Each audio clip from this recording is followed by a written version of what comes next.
Selamat datang di Kupasan kali ini.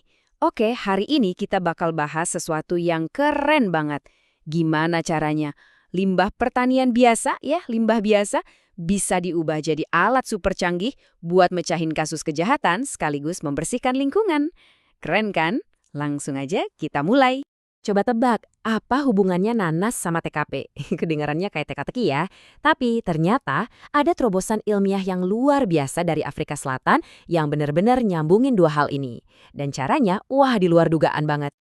Untuk ngerti ceritanya, kita harus mulai bukan dari lab yang canggih dan bersih, tapi justru dari TKP. Ya, tempat kejadian perkara. Yang, ya tahu sendiri kan, berantakan, dan di sana setiap petunjuk sekecil apapun itu penting banget. Anda pasti sering lihat di film-film kan, penyidik pakai bubuk khusus buat nemuin sidik jari. Nah itu udah dilakuin puluhan tahun. Masalahnya, metode yang lama ini bisa jadi mahal banget, dan ada beberapa bahan yang dipakai itu nggak sepenuhnya aman, bahkan bisa berbahaya. Nah, disinilah nanas masuk ke cerita. Para ilmuwan di Afrika Selatan nemuin solusinya di tempat yang jujur aja nggak kepikiran sama sekali. Tumpukan sampah daun nanas.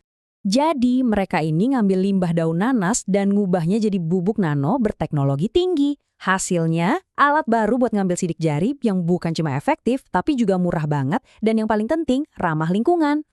Tapi, ada tapinya nih. Ini bagian yang paling menarik. Ternyata, nangkep penjahat itu bukan tujuan utama teknologi ini. Bukan.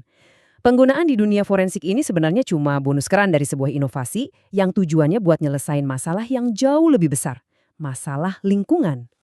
Oke, jadi ayo kita geser dulu fokusnya dari TKP, kita lihat misi lingkungan yang sebenarnya jadi pemicu lahirnya penemuan luar biasa ini. Kenalin, ini dia penjahat utama dalam cerita kita, polusi ion tembaga. Ini adalah polutan industri yang bandel banget di Afrika Selatan dan jadi ancaman serius buat sumber-sumber air di sana. Begitu ion tembaga ini masuk ke air yang kita gunakan, wah bahaya banget. Buat manusia, ini bisa nyebabin kerusakan organ yang parah, kayak hati dan ginjal. Dan buat lingkungan, bisa menghancurkan seluruh ekosistem di air. Serem, Kang? Nah, disinilah letak kejeniusan inovasi ini. Cuma satu bahan yang asalnya dari limbah bisa nyelesain dua masalah besar yang kelihatannya sama sekali nggak ada hubungannya. Polusi industri dan investigasi kriminal. Satu solusi untuk dua masalah. Pasti penasaran kan, gimana caranya selembar daun nanas bisa disulap jadi alat canggih begini? Nah, sains di baliknya ini pinter banget. Bayangin aja ini kayak spons super kecil, spons nano. Rahasianya itu ada di struktur karbonnya yang berpori, mirip spons yang dilapisin seng oksida. Struktur ini bikin permukaannya jadi luas banget. Jadi dia punya banyak tangan buat nangkep partikel-partikel kecil. Entah itu sisa sidik jari, atau ya itu tadi, ion tembaga yang beracun. Prosesnya sendiri benar-benar efisien. Coba kita urutin ya. Pertama, limbah daun nanas dikumpulin. Terus, diubah jadi bubuk nano. Bubuk ini dipakai buat nyerap polutan tembaga dari air. Nah, setelah nyerap tembaga, bubuk yang sama ini justru dipakai lagi buat jadi agen pendeteksi sidik jari. Keren banget kan? Nggak ada yang kebuang sama sekali. Jadi, ini tuh lebih dari sekedar sains yang keren. Ini adalah contoh nyata mengubah sampah jadi harta karun. Dan dampaknya besar banget, baik secara sosial maupun ekonomi. Konsep ini sebenarnya inti dari ekonomi sirkular. Jadi kita nggak lagi pakai model ambil, pakai, terus buang. Tapi kita bikin siklus. Daun nanas yang tadinya sampah sekarang punya kehidupan kedua, bahkan kehidupan ketiga sebagai produk yang berguna. Dan dari sini, kita bisa lihat efek dominonya yang positif banget. Pertama, polusi dibersihin.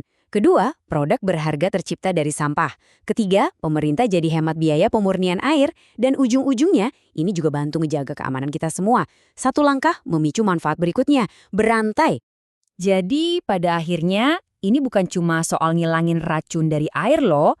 Ini tentang mengembalikan salah satu sumber daya kita yang paling berharga, air bersih. Air yang tadinya tercemar, sekarang bisa dipakai lagi buat pertanian dan industri. Terus gimana kelanjutannya? Apa masa depan dari teknologi nanas yang super keren ini? Nah, proyek ini sekarang udah siap buat lulus dari lab dan diuji di dunia nyata. Timnya lagi ngajuin dana ke pemerintah. Kalau berhasil, langkah selanjutnya adalah uji coba skala besar, langsung di instalasi pengolahan air limbah beneran. Dan bayangin deh, kalau ini berhasil, ini bukan cuma kemenangan buat Afrika Selatan aja. Ini bisa jadi semacam blueprint global. Bisa ditiru di negara manapun yang punya banyak nanas, termasuk Indonesia kan? Mengubah masalah limbah mereka jadi solusi yang brilian. Kisah ini benar-benar bikin kita mikir ya. Kira-kira solusi hebat apa lagi ya yang sebenarnya tersembunyi di tumpukan sampah kita? Yang cuma nunggu buat ditemukan.